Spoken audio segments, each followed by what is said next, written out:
So, good morning, ladies and gentlemen. I would like to thank for the invitation to participate today to this debate on radioactive waste and spent fuel management in Europe. The debate is not new. However, as of mid-2011, there is a community framework for the responsible and safe management of spent fuel and radioactive waste.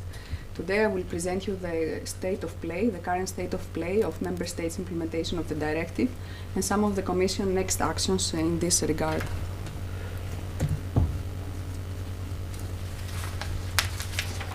So, to give some context in the discussion, all Member States with or without nuclear programs generate radioactive waste.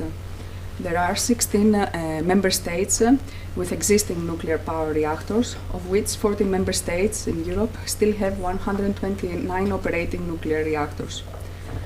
So, all in all, 21 Member States, they have also research reactors altogether, some of which are in shutdown or decommissioned. So therefore, all in all, we have 21 Member States that have some level of spent fuel in their territories. Taking into account the radiological characteristics and the potential hazards to the workers and the public, it is important to ensure the safe and responsible management of this material. And this requires containment and isolation from humans and the living environment over long time horizons. So, as estimated in the pink, moreover, more than 50 of the currently operating reactors will be decommissioned by 2025, while their new build projects are envisaged in 10 Member States. And this activity, as you can understand, will generate additional radioactive waste and spent fuel that will need to be safely, again, managed beyond this century.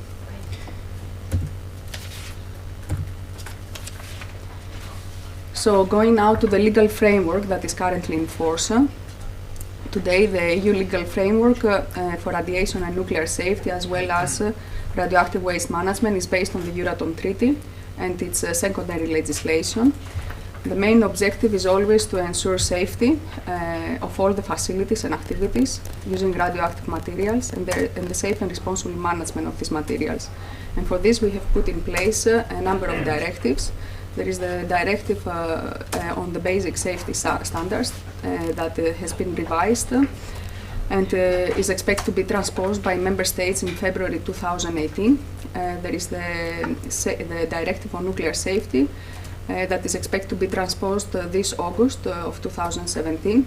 And then there is the directive that I will focus the discussion on today on the radioactive waste and spent fuel that was transposed in August 2013. And there is the directive on the shipments.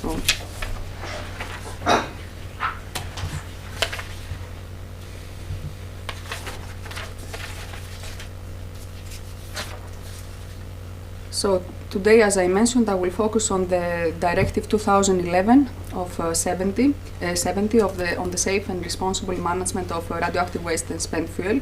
The directive was adopted in August 2011, and Member States they had 2 years to transpose in their national legal framework.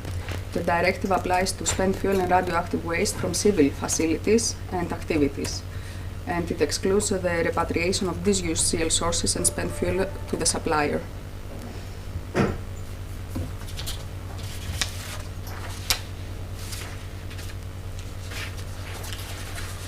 So, as we discussed yesterday, this directive is a major step towards achieving a comprehensive and legally binding framework for the safe and responsible management of these materials. And its main aim is to ensure that workers and the general public are protected against dangers arising from ionizing radiation now and in the future. And this goes beyond national borders. It's to implement the highest safety standards for radioactive waste and spent fuel management and avoid imposing undue burdens to the future generations. Achieve sustained commitment from the Member States to implement timely solutions for the management of these materials, including in the long term, with passive safety features, and ensure the translation of political decisions into clear actions for the implementation of all the steps.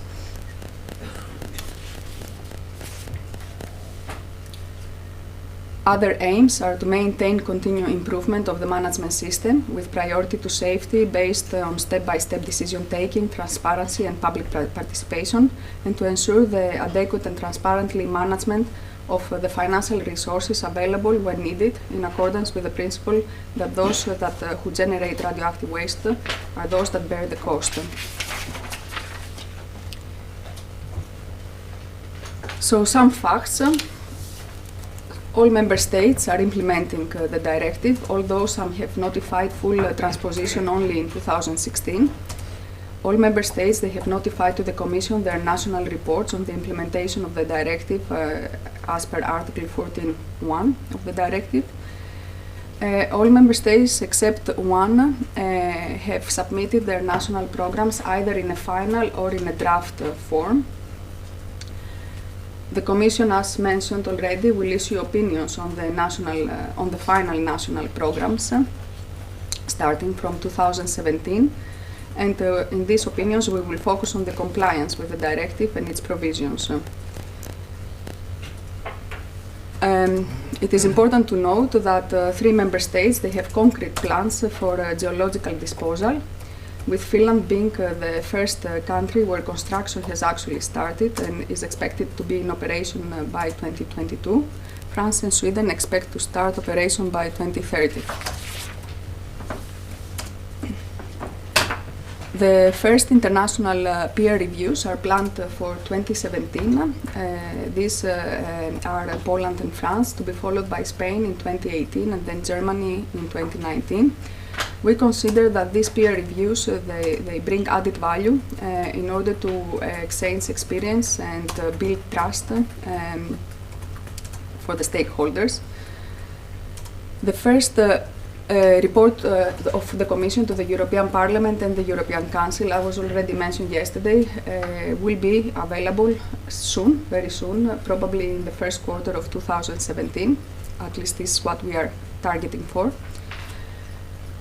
And if I now move, I cannot give more details on what the content of the report will be, but as Mr. Thomas mentioned yesterday, you can find most of the national programs already on the website, and if you have a look through them, we will all agree that some of the key messages that come out are that spent fuel and radioactive waste management, they require long-term measures, tens to hundreds of years in the future.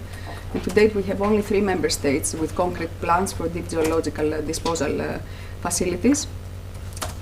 Shared disposal solutions is a concept that is raised by a number of member states. However, today there is no concrete site or project in place.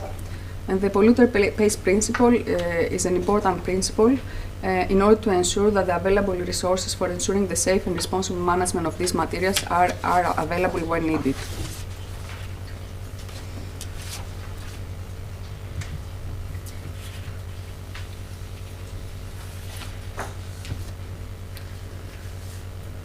So, the directive on radioactive waste and spent fuel is a major innovation and a step in the right direction. Through the reporting mechanism that are built in the directive, it is possible now to have an easily available consolidated picture of the situation in Europe and of the areas where, of course, further work is needed, enhancing this way transparency to the general public. The first such report, as I mentioned, will be there pretty soon, and we have mentioned already indicatively the first quarter of 2017. What is important is to see how we will make it operational and monitor the implementation in the future, and how we will turn the general policies into concrete actions.